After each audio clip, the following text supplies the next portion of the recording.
What's up, lazy lions? What's up, lazy cubs? The lazy cubs have dropped, and today I want to show you a quick video on how to use the trade search on OpenSea. The trade search was added not so long ago, so this is a perfect timing to show you what it does and how it works. So we're scrolling down a bit and then we have search by name or trade. So by clicking this, we can enter anything we want. So we're searching for the lazy heads. Shout out to the lazy head diamond paws. And then we see all the lazy heads that are available for our lazy cubs, right?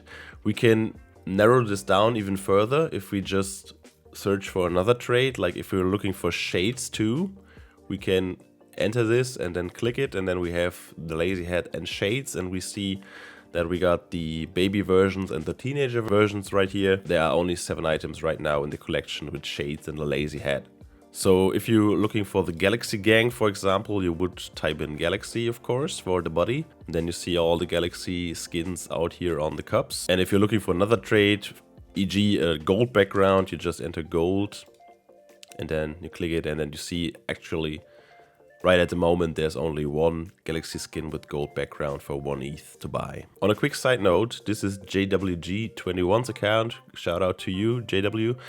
He has created 2 cups from his original lion. So you can see by the number that the origin is an OG lion. The minted cups all have numbers starting from 1 to 4444, which is the max supply. And the cups made of drinks like milk and juice have numbers in the 5-digit area. To check if a cup was made from a drink, you could just click on the cup, open a new tab, scroll down a bit, and then click the minted event and click on the right side where the date is. Then you get taken to Etherscan, and here you see burn of lazy drinks, and this was the event that the drink was burned to create this special cup from the OG lion. Have a great day, y'all.